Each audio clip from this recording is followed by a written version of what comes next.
কার্তিক মাস আমাদের পরম মহাগুরুর জন্ম মাস। ভাই বোনেরা যাই হোক, তাদের বুঝের মাত্রা অনুযায়ী তারা এই মাসটিকে একটা বিশেষ মূল্য দিয়ে ভোরবেলা নাম কীর্তন করেছেন। তার এই সুবাদে আজকে তার শেষ চিন্তা ভাবনা, যার জন্য আমাদের এই আয়োজিত এই বৈদিক অনুষ্ঠান। এই আয়োজিত বৈদিক অনুষ্ঠানে কেন্দ্র থেকে শুরু করে উত্তরবঙ্গ থেকে শুরু করে সমস্ত দায়িত্বপ্রাপ্ত আমার দাদা ভাইয়েরা এবং আমার প্রাণপ্রিয় কর্মী ভাই বোন ভক্তবিন্দু সবাইকে আমার আন্তরিক শুভেচ্ছা ভালোবাসা জানিয়ে পরম পিতার মহাসুর মহাধনের বৈদিক সম্ভাষণ সবাইকে রাম নারায়ণ রাম। আমি ছোট্ট কথার শেষ করতে চাই। আমার শ্রদ্ধেয় দাদা ফেরোজদা, যদিও দাদা কথাটা মুখে আসে, যদিও কম তার, তবু আমাদের দাদা কথাটাই এসে যায়। তো আমরা সবাই একে অপরের পরিপূরক। তো একটা বাচ্চার কাছে শিক্ষণীয় আছে, সম্বন্ধটা আছেই, কিন্তু একটা ব্যাপক চিন্তা ভাবনা এই কথাটা শেখায়। তো যাই হোক, এই ধর্মকথার কথা বলছি। আমি এই ধর্মেরই আমি এক সময় ঠাকুরের রেকর্ড প্লেয়ার বাজানো হতো, একটা রেকর্ড প্লেয়ারে বাজতো, ভাই বোনেরা সেটা বাজিয়ে বাজিয়ে শুনিয়েছে। আমি সেই বাজনাটা শুনেই কিন্তু আমার অন্তর কেঁপেছে। কি ঠাকুরের ভয়েস, ধর্ম ধর্ম করলে ধর্ম হয় না, ধর্মের মূল তত্ত্ব আগে জানা চাই। এটা কার কথা? বালক ব্রহ্মচারীর ভয়েস। ধর্মের মূল তত্ত্ব আগে জানা চাই। এই ধর্মের মূল তত্ত্ব গিয়ে বিশ্লেষণমুখী হয়ে চিন্তা ভাবনা দেখা গেল ধর্ম শব্দের অর্থাৎ ধরে রাখা। আবার ফিরোজদা বলেছে, ধৃধাতু মন প্রত্যয় করে যাহার উৎপত্তি ঘটে তাহাই ধর্ম।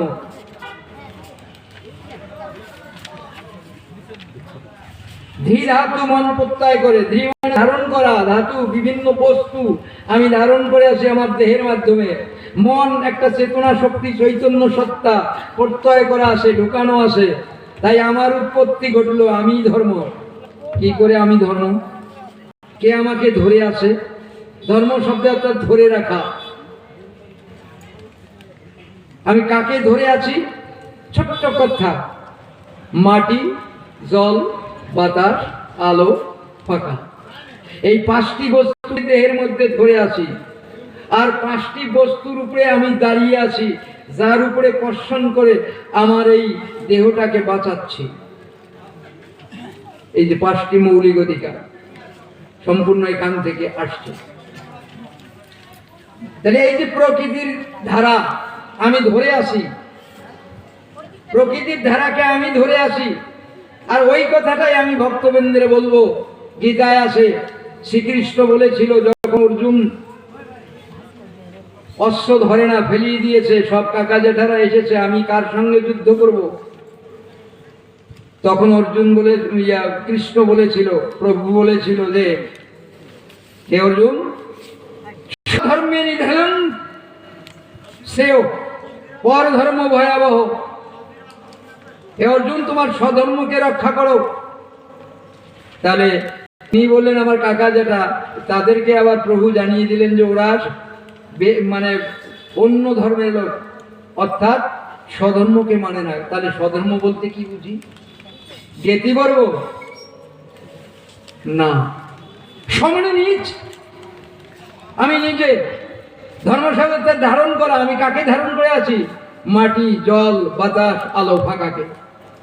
এই মাটি, জল, বাতাস, আলো, ফাঁকার নীতি হলো সাম্য নীতি। এই যে পাঁচটি বস্তুর মাধ্যমে আমার দেহ করা, এই পাঁচটি বস্তুর মধ্যে যদি একটু তাপমাত্রা বাড়ে আমি হসপিটালে থাকতাম। আমার যদি জলের উচ্ছ্বাস হতো আমাকে হসপিটালে নিত। আমার সমতা আছে বলেই আমি আজকে এই সদানন্দ পাড়ায় এসেছি।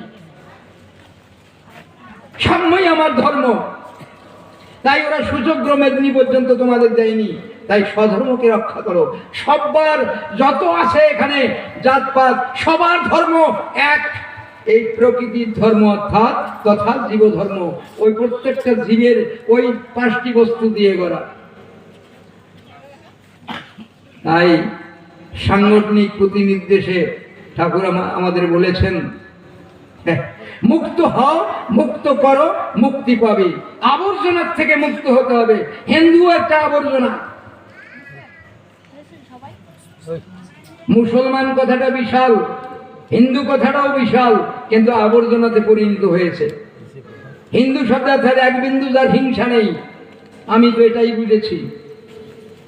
আবার সিন্ধু নদীর উপত্যকায় যারা বাস করলো তারা ওই সিন্ধু নদকে সিন্ধু বলতে পারতো না, তাই ওই হিন্দু হিন্দু বলতো, তাই হিন্দু নামে পরিচিত হয়ে গেছিল।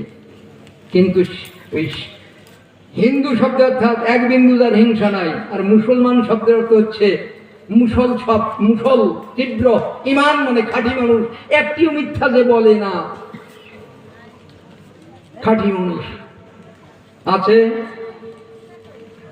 খাঁটি মানুষ আছে নেই? তাই সম্পূর্ণ চিন্তা ভাবনা যদি আমরা করে যাই, এক বিন্দু যার হিংসা নেই, ওই খাঁটি মানুষই হলো। তা আমরা সবাই এক, তার হিংসা নেই, সর্বনাশ। প্রভুতে এমনি বলেননি। আমি শেষেই করব, আর একটা জানাতে চাই, যেহেতু অনেক ভক্তবিন্দু এখানে আছে। আমাদের গৌরাঙ্গ মহাপ্রভুর একটা গান শুনতাম ছোটবেলার থেকে, খুব ছোট্টবেলার থেকে গানটা শুনতাম, বৈষ্ণবরা গাইতো হাত তুলে। জাতের বিচার করে না রে গৌর নিত্যানন্দ আমার গৌর নিত্যানন্দ, ধনী কাঙ্গাল বাঁচে না রে গৌর নিত্যানন্দ আমার গৌর নিত্যানন্দ, মুচি সুচি বাঁচে না রে গৌর নিত্যানন্দ আমার গৌর নিত্যানন্দ। বলুন তো আছে? আছে নেই? মুচি সুচি বাসে, এ বৈষ্ণবের হাতে ও বৈষ্ণব খায় না, আসে। কি হলো? লাভ কি? আমি যে মাটিকে অঙ্কন করলাম, যাকে বলে তিলক, এই মাটিকে আমি প্রতিজ্ঞা করলাম, হে মা মাটি, তোমার মতো যেন আমি হতে পারি। তুমি যেমন হিন্দু মুসলমান যত প্রকৃতির সন্তান আছে বুকে ধারণ করেছো, তুমি তাদেরকে খাইয়ে পড়িয়ে ধরে আছো, আমি তাদের মতো হতে চাই। পার্শ্বে যে ফোঁটা লাগাচ্ছে, চিন্তা করবেন আমার কথাগুলোকে একটু। এটা আমার কথা নয়, প্রকৃতিরই কথা, এই ধরিত্রী মায়ের কথা। আর এই ধরিত্রী, এই প্রকৃতি, মহাপ্রকৃতিকে এটা আমাদের ঠাকুর বলছেন তোমাদের দর্শন। হ্যাঁ, আমি ওই দর্শন থেকেই এসেছি। তাই আপনারা একটু চিন্তা করবেন, সবাই মুক্ত তো হওয়ার চিন্তা করবেন। খালি শুধু আমি একটু স্ফুলঙ্গি দিলাম এই মাত্র, কারণ অনেকেই আছে, আবার চলে যাবে আমার নন্দুদা, শ্রদ্ধেয় নন্দুদা। তো আমি, আপনারা সেই মুক্তটা একটু চিন্তা করবেন। এই মুক্তের জন্যই কিন্তু এইসব দিয়েছিল। তারপরে তাকে আর 1 মিনিট আপনাদের বিরক্ত করছি। আমরা ঠাকুরের নির্দেশিত পথে মাতুরালয়ে মহাপ্রভু আমি 4 বার দেখেছি। সেখানে গৌরাঙ্গ মহাপ্রভুকে পাথর চাপা দিয়ে হত্যা করা হলো। ঠাকুর বালক ব্রহ্মচারী মহারাজের নেতৃত্বে মাতুরালয়ে মহাপ্রভুতে আমি 4 বার দেখেছি হত্যা করা হলো। কেন? ওই যে গৌর মুসিম এত দম ছাড়াল বাঁচে না, কোনো জাতপাত বাঁচে না, উনি বৈষ্ণব তৈরি করতে আসছে, যেখানে বৈষম্য নেই, ভেদাভেদ নাই, যারা দুবলা ঘাসের নেয় তারাই বৈষ্ণব, বৈষ্ণবের কোনো জাত নেই। তাই সবাই আমরা বৈষ্ণব, জাত নেই। তো সেই কথাটাকে চিন্তা ভাবনা করে নবদ্বীপের ব্রাহ্মণ সমাজ আর সেই পুরীধামের ব্রাহ্মণ সমাজ একটা লিঙ্ক হয়ে গেল। তারপরে নিমন্ত্রণ করে নিয়ে যাওয়া হলো, তারপরে তাকে হত্যা করা হলো। তারপরে কি হলো জানেন? এই জন্য 2 শাস্ত্রে 2 রকম গৌরাঙ্গ মহাপ্রভুর মৃত্যু কাহিনী। কিরকম? এক শাস্ত্রে বলছে, বৃহৎ জগন্নাথ সারাবলিতে গৌরাঙ্গ মহাপ্রভুর মূর্তিটি কাঠের মূর্তির সঙ্গে, অর্থাৎ ওই জগন্নাথ মূর্তির সঙ্গে লীন হয়ে গেছে। একটা মানুষ আত্মটা তার লীন হয়ে যেতে পারে, দেহটা এটা লীন হয়? লীন হয় না। আবার এক শাস্ত্রে গিয়ে লিখলো, প্রভাস খণ্ডে কি লিখলেন? তিনি হাপ্রভু করিতে করিতে সাগরের তীরে বেড়াতে বেড়াতে সাগরের জলে ঝাঁপ দিয়েছেন। এই সর্বনাশ! আমরা বলি জলের মধ্যে ঝাঁপ দিয়ে মরলে কি বলি আমরা? অপমৃত্যু। একজন মহান কখনো অপমৃত্যু হয় এটা আমাদের ভাবনায়ও আসেনি, তখন ভাবনায়ও আসেনি। হ্যাঁ, তাহলে বলুন তো দুই রকম মৃত্যু হয়। কিন্তু ওই ঠাকুরের নাটকটা দেখে অর্থাৎ ওই যাত্রাটা দেখে সেই দিন মনে হয়েছিল দুইটাই রাইট। কিরকম রাইট? ওই যে ঢুকায়ে তাকে পাথর চাপা দিয়ে মারিয়ে গুন্ডিচা চা বাগানের সুরঙ্গ পথ দিয়ে নদীতে ফেলিয়ে দেওয়া হয়েছিল, না সাগরে ফেলিয়ে দেওয়া হয়েছিল মূর্তি মানে দেহটাকে। তারপরে ওই ধীবরের জালে আটকা পড়ে গেল, দালিয়ার জালে 3 দিন পরে ধীবরের জালে। উড়িষ্যা ভাষায় ধীবর বলা হয়, আমাদের বাংলা ভাষায় বলা হয় জেলে। জেলেদের জালে ধরা পড়ে গেল। এটা প্রকাশ হয়ে যাবে, এটা মারাত্মক হয়ে যাবে। তার জন্য আর এক শাস্ত্রে আর রটিয়ে দিল যে উনি হাপ্রভু করিতে করিতে জলে ঝাঁপ দিয়েছে। কি অবস্থা গো! সেই প্রভুকে যারা হত্যা করলো তারাই বৈষ্ণব দল এখন প্রচার করছে, যার জন্যে মানে 72 প্রকার মদ আসলো, 64 মহন্ত, 64 মত, 6 গোসাইয়ের 6 মত, 64 আর 6 কত হয়? 74। তারপরে আছে কালাচন্দ্রের মত আর ধৌলা চন্দ্রের মত।